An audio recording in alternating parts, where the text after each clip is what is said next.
Para se conhecer uma cultura, é preciso observar os seus valores e práticas. O que é descartado e excluído também fala sobre ela. Revela o que considera sem valor. E isto vale para as relações com a natureza e entre os homens. Qual lugar nossa sociedade reserva para os indigentes, drogados, doentes mentais e até mesmo os idosos? Esta série do Café Filosófico nos convoca a uma reflexão sobre os desafios da ecologia humana. O que é a velhice? Quase sempre essa ideia vem acompanhada de palavras nada gentis: decadência, inutilidade, dependência. O envelhecimento traz sim algum declínio em relação ao corpo jovem e sofre preconceito social. Mas o aumento da longevidade tem mostrado que a velhice não é a idade da decadência. Ela ainda tem muita potência. Que os idosos não são indesejáveis, eles desejam. E que envelhecer pode ser uma grande novidade.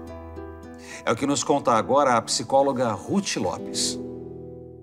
De modo geral, né, dá para dizer que o tema do envelhecimento ele não costuma ser muito incluído em nada, né? Não é um tema grato, que ainda ele é rodeado, né, de adjetivos predominantemente negativos, né?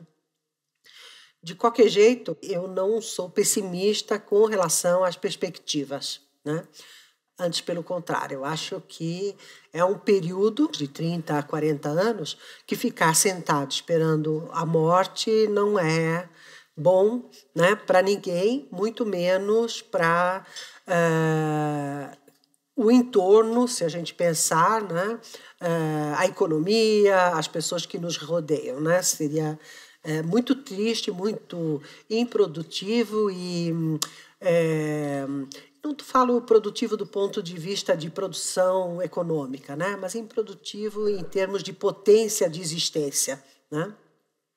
É muito duro, né, conviver com uma pessoa que não tem projetos, não tem sonhos, né, e que fica parada, se não fisicamente, mas esperando o momento final. É pouco hoje em dia para o que a gente conhece e vê, né? Então, eu começo parodiando o nosso Arnaldo Antunes, né, na música Envelhecer, que ele afirma: a coisa mais moderna que existe nessa vida é envelhecer. Vou estar completando 50 anos daqui a alguns dias. Então, eu queria dedicar a música que a gente vai fazer agora para mim mesmo e para todos os que enfrentam e também afrontam o seu medo de envelhecer. Então, a gerontologia, ela nasceu na década de 40, né? E ela nasceu no mundo na década de 40, tá? E ela nasce, né, em função, logo após, próximo, né, à Segunda Guerra Mundial, né?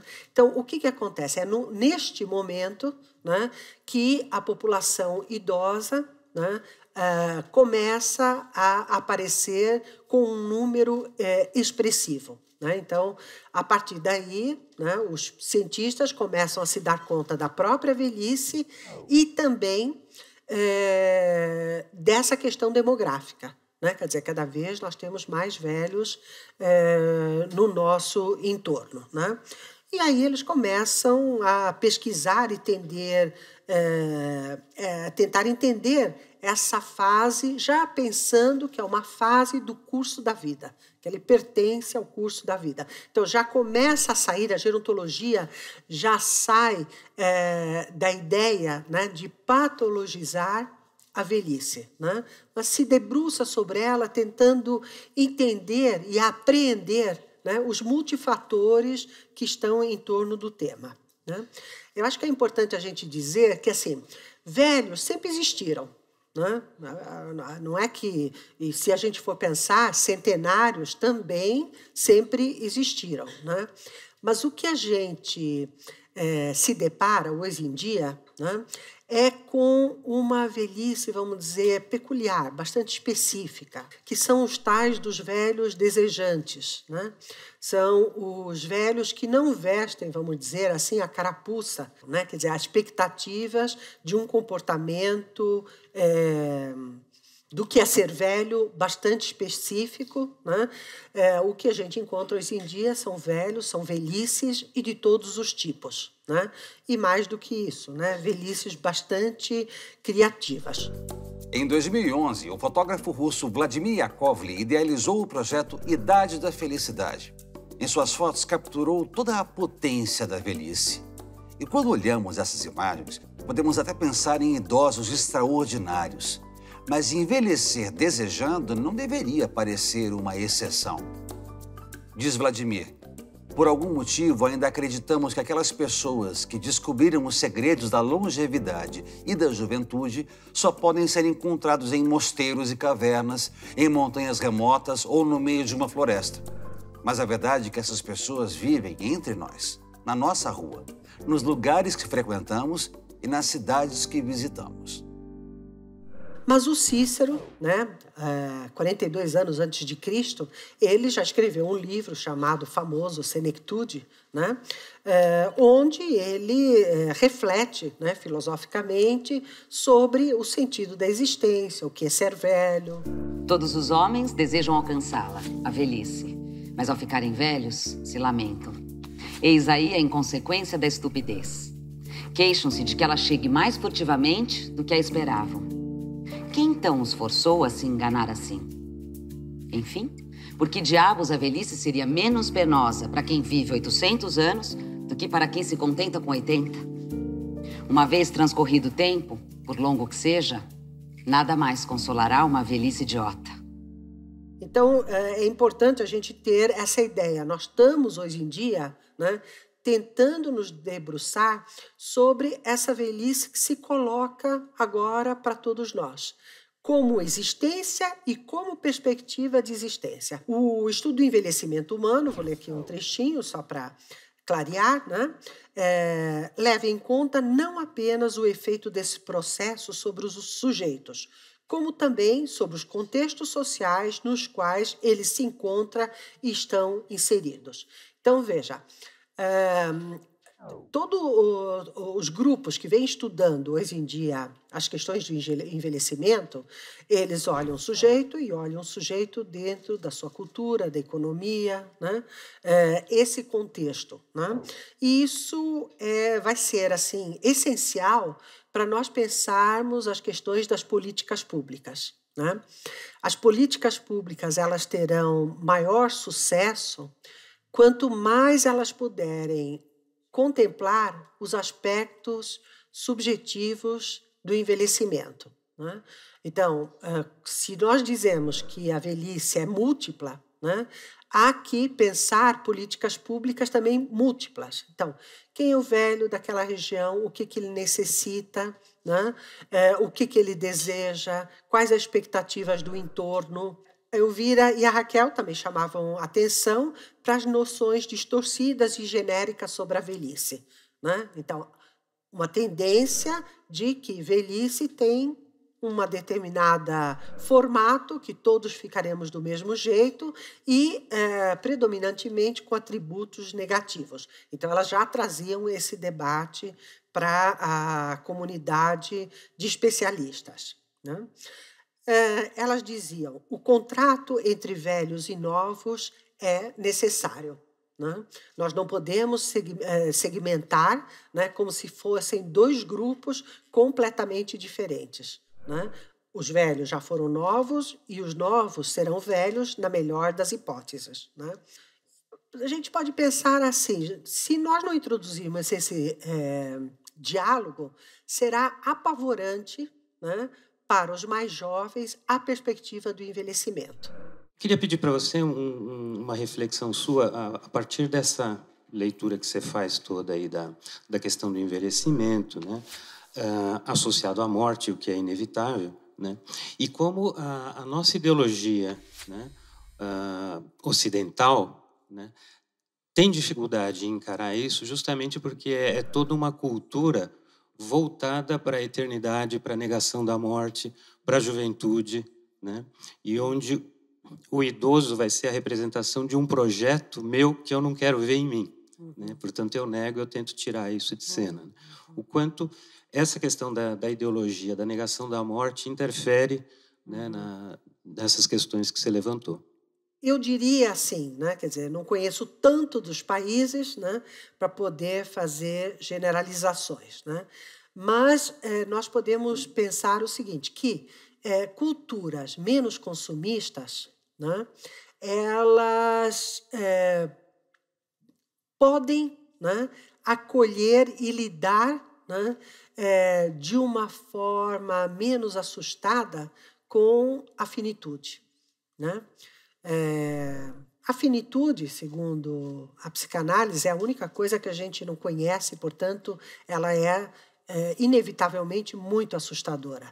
Mas a gente pode tornar ela uma questão de pânico total, né, de não poder nem entrar em contato, ou de algo que faz parte também da nossa existência, né? A gente pode, né, pensar em formas, né, de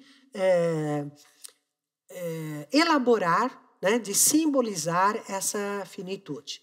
Penso que algumas culturas, né, têm mais recursos, né, de origem, né, mas também eu acho assim que ambientes menos consumistas, né, eles permitem, né, que você pense em outros valores, né, que não só posições frente à vida muito imediatistas. Eu costumo dizer que eu fico muito chateada com a perspectiva de pensar que os meus filhos, os meus netos não vão ter trabalho, né? Não só porque as empresas, né, não aumentam de uma forma infinita, mas também porque eu e os meus amigos não saímos dos lugares que a gente conquistou, né? Então, eu acho que são decisões coletivas e que decisões que podem ser ponderadas em termos de políticas públicas, sim. No próximo bloco... Eu estava atrás desse velho indigno. Esse velho, né, que não veste, né, a carapuça do que se espera da velhice.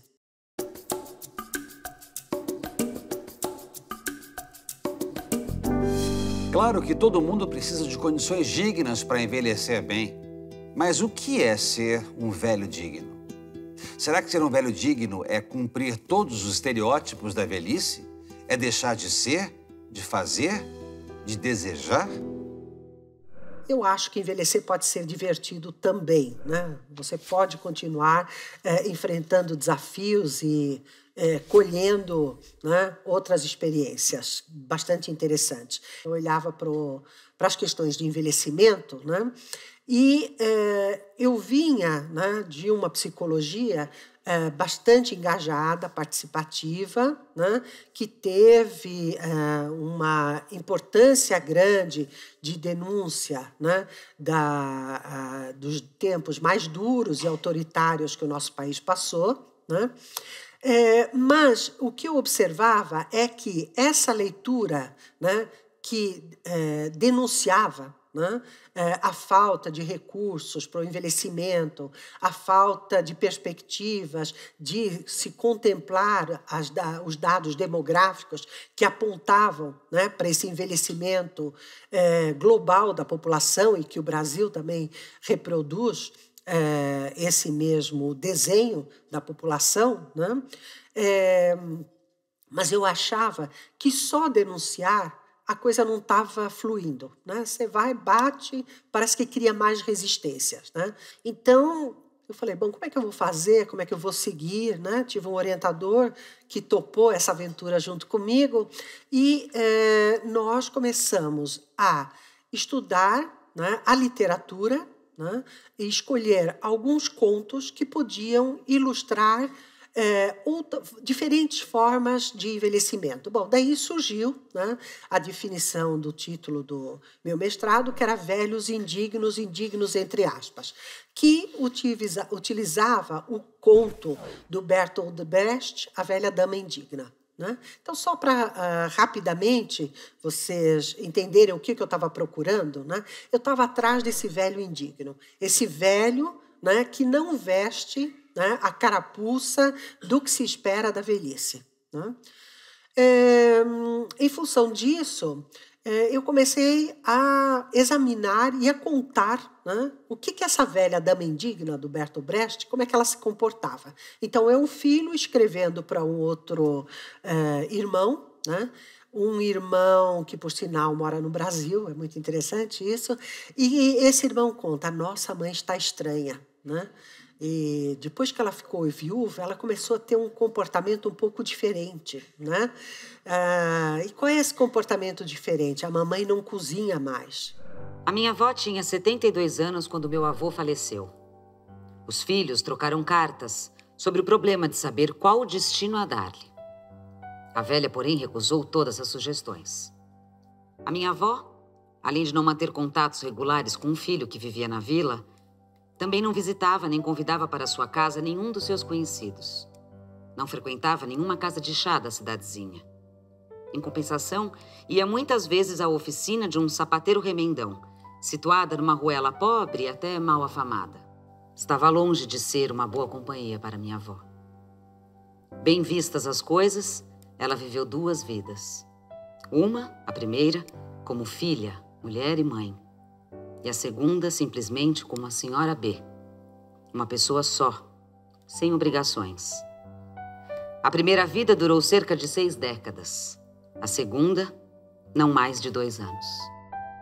Olha, gente, para os tempos atuais, né, quer dizer, essa questão de comida ao quilo já está até dentro de um segmento socioeconômico bastante introjetada.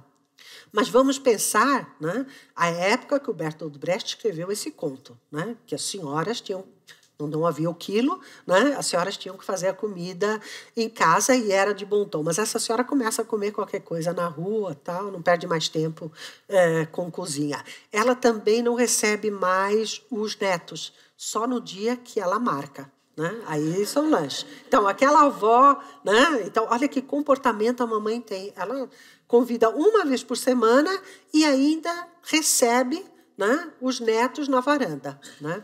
Aí eles vão, né, no padre e pedem para o padre verificar o que está acontecendo. Tal. Ela recebe o padre na varanda também, oferece um copo de vinho para o padre e o convida para ir ao cinema.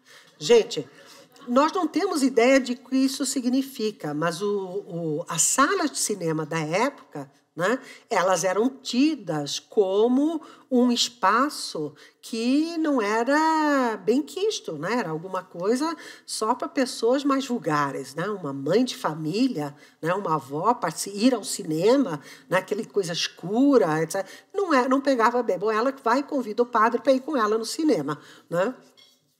Isso é um escândalo e o padre vem relatar isso para o filho. Imagina, né, o que o padre me contou, que a mamãe me ofereceu uma taça de vinho e me convidou, e convidou o padre para ir no cinema. Imagina, etc. e tal. Né? Bom, nós pensamos ir ajudar a mamãe e morar na casa dela. Ela falou, não precisa, não há necessidade. Muito obrigada. Né? E também ela faz amizade, aí o aspecto intergeracional, com uma moça, né, não muito bem afamada. Né? Então, ela anda com essa moça para cima e para baixo, essa moça tem um namorado, esse casal jovem, né, carrega a senhora para cima e para baixo, né? E ela, tudo que ela idealiza e desejaria, ela presenteia essa moça com um guarda-sol, né, um guarda-chuva, né, para o sol, extremamente florido, com tecidos para ela fazer roupas também muito alegres. Né? Mamãe está sendo explorada por essa mocinha. Né? E assim vai. Né? A mamãe também faz a amizade com um sapateiro anarquista, né? Que reúne pessoas à volta da mesa de trabalho e pessoas bastante viajadas que contam coisas do mundo e falam de política. Né? E ela não fala nada, ela só ouve, tá? Mas ela tem sempre o lugar reservado naquela mesa e sempre um cálice, né, de vinho para brindar junto com os convidados. E assim ela viaja pelo mundo, ela viaja pelas noções atuais, né, naquele momento, sobre política. Então foi isso que eu fui atrás, né? Eu fui fazer entrevistas com idosos, e idosos que eu, no primeiro momento, não sabia como definir, e eu dizia que eram indignos, né?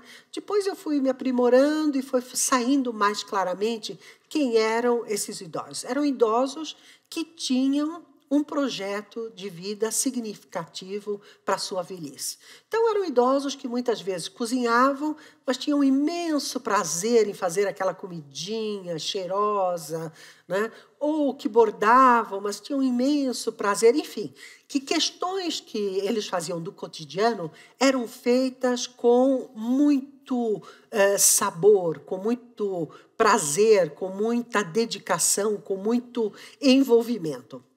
Então, foi aí que eu comecei a falar, olha, gente, nesse fenômeno de longevidade contemporânea, nós também temos, né, um velho diferente que está surgindo. Né? Nós até costumamos dizer, né, que assim, a pirâmide etária ela mudou. Né? Quer dizer, lembram-se assim, antigamente era assim, né? Meio triangular, então essa base era basicamente, o Brasil era um país de jovens e aqui no pico tinha um tiquitico de idosos. O que começou a acontecer? Isso aí foi mudando, né? Foi mudando até estar agora no momento nessa forma mais de barrica. O que significa? Os jovens, né, em época de procriação, geram menos filhos, né? E a velhice, as pessoas não morrem tão cedo. Né? Então, isso vai fazendo com que mude da pirâmide para a barriquinha. Tá? Com tendência, né, a longo prazo, de termos quase que uma inversão. No entanto, não é o número quantitativo que faz com que essa velhice ela sobressaia. Né? O que nos chama a atenção é que essa velhice ela vem se sobressaindo porque os velhos não ficam mais nos seus aposentos, né? Como o Rubem Alves fala. O que é melhor? Ser respeitado ou ser desejado? Velhice é quando a gente começa a ser tratado como objeto de respeito e não como objeto de desejo. Mas o que quero não é ser olhado com respeito, mas com desejo. Sugiro um nome diferente para essa idade. Que não é ironia, mas poesia. Pessoas portadoras de crepúsculos no seu olhar. No próximo bloco... Então, você sonha junto com os netos, né? E esse exercício de sonhar junto, né, ele é de mão dupla. Ele faz com que você reacenda, né, novos desejos.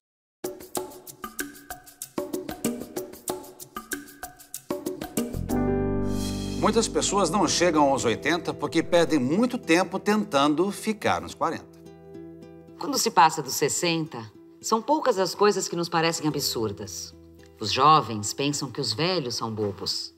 Os velhos sabem que os jovens o são. A maturidade do homem é voltar a encontrar a serenidade como aquela que usufruía quando se era menino. Nos olhos dos jovens, arde a chama. Nos olhos dos velhos, brilha a luz.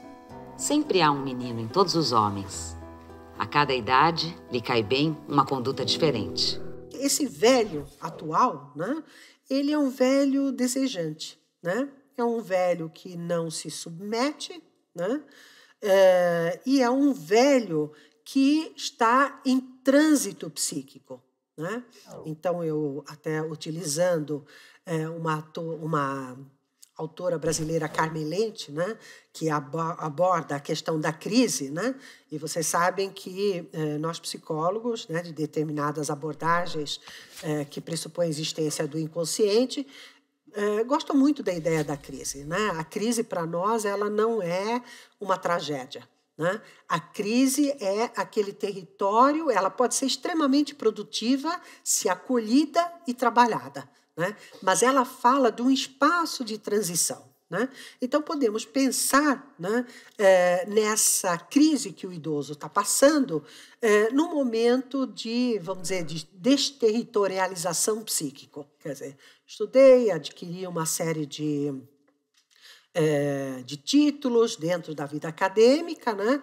Mas há um esgotamento físico, por exemplo, dentro das exigências de trabalho atuais de contrato, né? Quer dizer, quanto tempo mais, eu me pergunto, né, eu vou aguentar ficar em pé, dando aulas e mobilizando a atenção de jovens, porque vai havendo uma certa distância que você precisa se reciclar para poder se aproximar, né?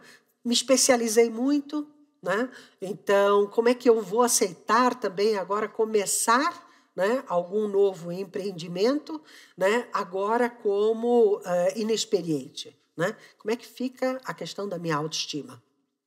Então, uma das coisas que a Carmelente fala, né, é que essa vivência dessa crise ela pode ser tão forte como a vivência de um acidente de trânsito mesmo, né? Uma batida forte que você tenha, onde você fica todo dolorido. Se você não ficar gravemente ferido, né, você fica todo dolorido, todo machucado, né, e todo mobilizado em torno, né, daquele impacto forte que você teve, né? Então, ela diz que essa crise, né, e esse impacto provocado pela crise, que ela produz 3 mandatos, né, bastante significativos. Um é, não pode ser quem és. Né? Eu não posso voltar a ser aquela mãe que eu fui anterior, já passou. Essa fase já foi. Tá? Não podes continuar a ser quem és. Né? Então, fica aí uma coisa meio parada. Não pode ser outra pessoa. Ou melhor dizendo, não pode ser ainda outra pessoa. Né? Quer dizer, eu estou em trânsito elaborativo, eu estou pensando o que eu vou fazer daqui em diante, né? Com o meu tédio de fazer sempre a mesma coisa, ou com o meu cansaço devido a não aguentar, né, ficar tantas horas no mesmo ofício. Né? Então, isso também gera aí ficar nesse terreno que não é nada sólido. Né? E não podes deixar de ser, né? Então, o que isso significa? Quer dizer, essa questão que está me apertando, essa crise, né? Se eu jogar ela para o ar, né? Segundo a Carmelente, né? O que pode acontecer? Né? Ou só morto ou delirando. De quem é esta pele que cobre a minha mão como uma luva? Que vento é este que sopra sem soprar, encrespando a sensível superfície? Por fora, alheia a casca. Dentro, a polpa. E a distância entre as duas que me atropela. Pensei em entrar na velhice por inteiro, como um barco ou um cavalo. Mas me surpreendo, jovem, velha e madura ao mesmo tempo. E ainda aprendo a viver enquanto avanço na rota em cujo fim a vida colide com a morte. Ainda a nossa cultura tem muito a trabalhar para transformar esse mutar, né? Essa ideia de mutação.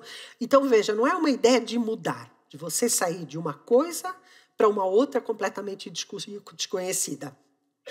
Você não deixa de ser aquela outra pessoa com toda aquela experiência que você tem, né? E todas aquelas recordações, etc. e tal. Mas alguma coisa precisa ser ajeitada nesse jeito que você era, né? E isso a gente pode transformar numa coisa muito trágica ou pode transformar em poesia. Mas a gente pode pensar que é nesse material que a gente tem que estão as peças para a gente confeccionar algo novo. Nós temos que descobrir no próprio sujeito, que está no processo de envelhecência, matéria-prima para construir esses novos tempos.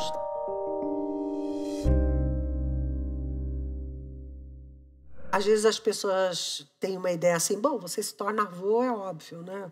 Torna avô, já teve experiência de cuidar de filho, não, é tão natural que não tem preocupação nenhuma. né? Mas quando você começa a cruzar dados estatísticos, você começa a ver que são épocas onde, né, os avós adoecem muito, né, passam a ter sofrimentos muito grandes, né, e você participando, né, de uma perspectiva de se perguntar o que acontece, né, por debaixo desse pano, né, você começa a levantar hipóteses, né? Uma das questões que a gente fala, né, é que a naturalização dos fenômenos do envelhecimento, que fazem parte, é muito ruim para a gente poder encarar de frente o que pode estar acontecendo, né? Então, por exemplo, quando a gente fala da envelhecência, a gente está falando de um momento de transição, né? O termo adolescência a gente conhece, envelhecência a gente não conhece. Então, a gente cria nomeações, né? Dá nome para aspectos que antes não se olhava com esse tipo de cuidado.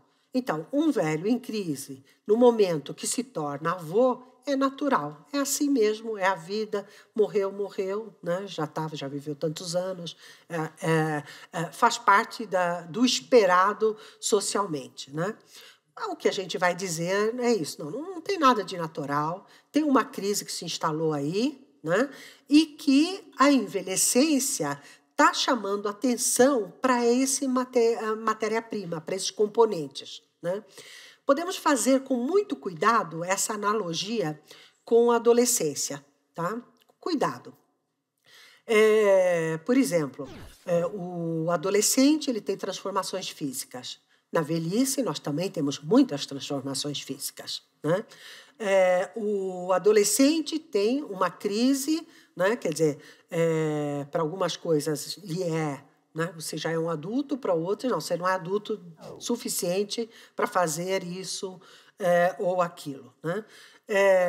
Do idoso também, né? Quer dizer, se espera, né, que ele faça algumas coisas e, de repente, não, mas você não pode fazer porque é velho, né?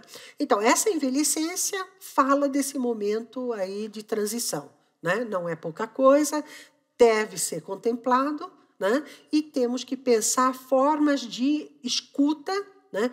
Para que escutar, né? De escuta para o próprio idoso ouvir o que ele está falando, né? E se repensar, né? Isso é necessário.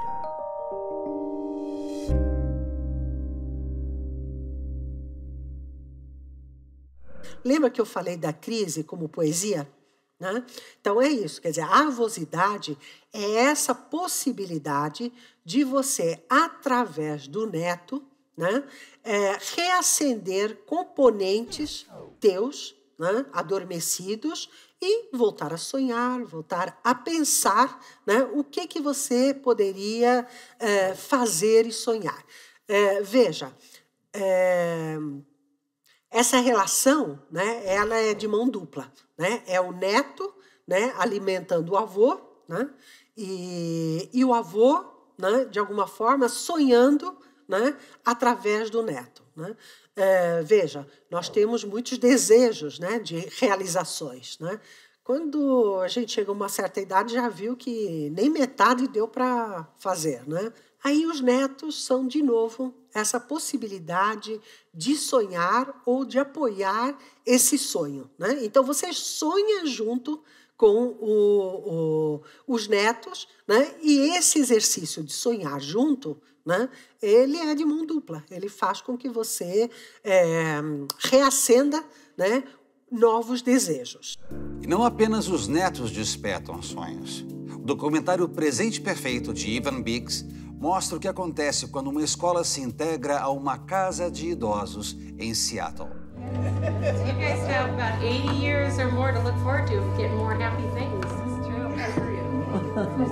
Just don't step on our foot. Just jumped right up. Hi, Gwen. Say hi, Gwen. Hi, Over to the other side over here, honey. Bye-bye. Come again.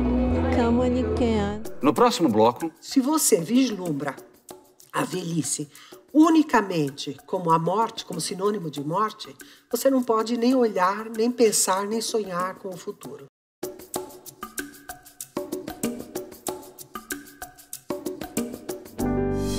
São infinitas as formas de se envelhecer. Os estereótipos da velhice já não funcionam mais. O avançar da idade não é feito só de medos, restrições e perdas. Esse olhar sobre a velhice começa, ele sim, a caducar. Precisamos agora inventar outras formas de amparar essa nova velhice. Uma das coisas que acho que é importante a gente tá falando, né, é que os velhos, né, se sobressaindo, né, eles vão sensibilizando também, né, outros segmentos etários. A Perseu Abramo fez uma pesquisa em profundidade há um tempo atrás, e aí um dado que emergiu dessa pesquisa foi bastante interessante, porque começou a aparecer o seguinte, jovens, né, que achavam bastante interessante envelhecer, né, um bom sinal. Né? Quer dizer, você começa a ver perspectivas, né, num processo, né, que provavelmente você vai estar participando. Né? Mas havia uma outra coisa, que é desse aspecto intergeracional, que nos preocupou bastante como formador de profissionais, que são idosos muito desconfiados com relação ao convívio e ao ser cuidados pela geração mais nova. Né? Então, veja, olha, não sei, eu acho que os jovens não gostam tanto assim dos velhos, ou os jovens não compreendem, eles maltratam os velhos, né? A gente ouve no noticiário muita coisa, né, denunciando os riscos. Isso não é bom. Né? Por que não é bom? Se nós pensarmos que essa pirâmide está invertendo, né, e que nós vamos viver muitos anos, muitos mais anos, né, as dependências inevitavelmente aparecerão. Né? Essas dependências aparecendo, nós precisamos de cuidados específicos. Se você precisar, enquanto velho, de cuidados específicos e você vislumbrar quem te trata como uma ameaça, vai ser muito duro. Né? Vai ser muito duro para quem está sendo tratado e vai ser muito duro para os jovens profissionais, né, que estão se construindo, né, para trabalhar com o envelhecimento. Né? Então, isso são coisas que a gente tem que pensar. Né? Tem que pensar na formação dos profissionais, mas temos que também começar a pensar na formação dos mais velhos. Né? Nós falamos muito da educação continuada, só que em termos de projetos, né, a gente não vê essa educação continuada sendo pautada. Nesse sentido de instrumentalizá-los, né, para os tempos contemporâneos. Bom, vocês podem falar, tá bom, entendi a teoria e a prática dessa coisa aí. Né? Como é que funciona em políticas públicas, como é que funciona em termos de projetos, etc. E tal. Então, eu vou contar agora alguns autores, né, que andaram pesquisando e publicando, né, sobre esses aspectos. Um deles é o José Carlos Ferrigno, que ele trabalha muito a questão da intergeracionalidade. E ele tem uma leitura seguinte: olha, nós até agora estamos falando muito dos direitos dos idosos. Se nós pensarmos na questão cidadã, esses idosos com direitos, eles também têm deveres. Né? E o dever, né, ele implica em olhar o teu entorno. Né? E o teu entorno é pessoas de outras gerações. Né? Não é você olhar só os teus direitos, né? Mas é pensar também, como é que você pode trocar e como esse é o intercâmbio. Né? Então, o Ferrigno começa a propor, né, uma série de atividades e práticas, né, enquanto psicólogo ou enquanto intervenções, né, que proponham essa intergeracionalidade nesse sentido de intercâmbios de conhecimentos, intercâmbios de esforços. Isso, gente, é uma forma de a gente não pensar na crise como a intolerância. Né? Porque se a gente pensar a nossa sociedade, que é baseada, né, e que acho que a gente já começa a questionar isso também no nosso país, né, a sociedade de consumo, né, o velho mais lento ou o velho com múltiplas dependências, ele é um estorvo para os mais jovens produzirem e se aprimorarem, né? Então, a questão da intolerância com relação à velhice, né, ela surge, né, dentro dessa perspectiva. Por isso que eu estou aqui tentando chamar a atenção que a velhice não é um caso só dos velhos, né? A velhice é uma questão de todos nós.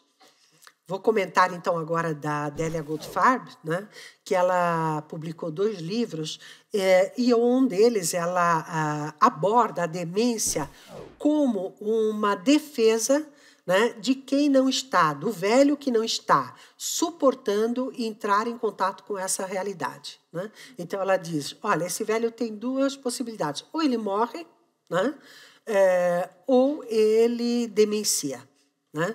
Então, veja,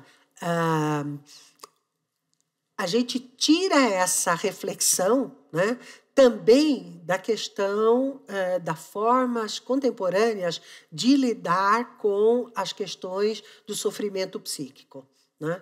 Quer dizer, até pouco tempo atrás, a gente, vamos dizer, enjaulava, né, os nossos pacientes, pacientes em sofrimento psíquico. Hoje já está toda uma outra conduta, inclusive graças às medicações, né, que permitem que haja um outro lidar com essas questões que pertencem a todos nós também, né?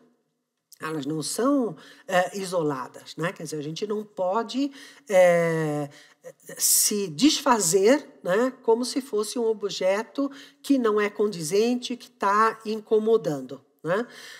Porque, inclusive, se a gente começa a pensar, né, em eliminar isso que nos é chocante, nos é indesejado, né? Quer dizer, quando nós temos esses componentes que são muito claros, que nos pertencem também, né, nós ficamos apavorados, né? Quer dizer, quando vai ser a nossa vez de sermos jogados fora ou de ser apartados, né? O documentário Alive Inside, Vivo por Dentro, mostra o trabalho de Dan Cohen, fundador da organização Música e Memória. Graças ao poder da música, muitos idosos em processo de demência despertam para suas memórias e afetos. I want you to try and let the music take you back into your memories.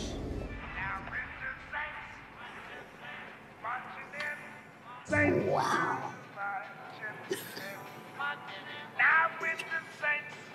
I worked in Kings County 9 years. You deal in Kings County. My birthday, November 20th, 19. I was in the wartime. I was working in Fort Jackson. I didn't know I could talk so much. Olha, gente, pensar em formar profissionais criativos não é nada fácil, né? Porque isso exige, né, que você olhe para determinadas realidades e faça propostas novas. Propostas novas, elas têm, geralmente, uma certa dificuldade de serem aceitas. Elas mexem, né, com as instituições, com as pessoas, com as regras, né, mas podem ser muito divertidas. A gente costuma dizer que quem contribuiu muito para mudar a imagem do velho e da velhice, né, foi a publicidade, né? Também levando muito cacete, viu? No país onde há uma baixa renda, quer dizer, aquele velho que tem casa própria, tem as necessidades básicas, mínimas, cumpridas, né? Ele tem algum dinheiro para gastar em alguma coisa. Então, a publicidade foi descobrindo esse potencial consumidor e começou a usar a imagem dele para mobilizá-lo para esse consumo, né? No começo, apareceram imagens da velhice muito criticadas, né? Onde o velho ficava numa posição meio estereotipada, de surdo, então repete, então, como é que é o micro-ondas, o quê, etc. e tal, né? Eu acho que a partir do momento que você começa a formar outro publicitário e começa, que nós lá pelo menos fizemos isso, nós chamamos os publicitários, nossos alunos fizeram atividades abertas, né? E foram fazendo todas as críticas, né, em relação a esse modelo de velhice que estava sendo pautado, né? E foi bastante interessante porque a gente vê, né, essa imagem aos poucos indo absorvendo esse outro velho, né? Vou dar um exemplo de uma que todos vocês devem conhecer, sem nomear a empresa, né? Mas é um jovem que está num restaurante, né? Entra alguém, ele olha quem é, né? E nós estamos esperando qual é a beldade que vai chegar, né? E de repente chega uma beldade que é a avó dele, né? Ele se levanta, então ele está convidando a avó para um jantar, né?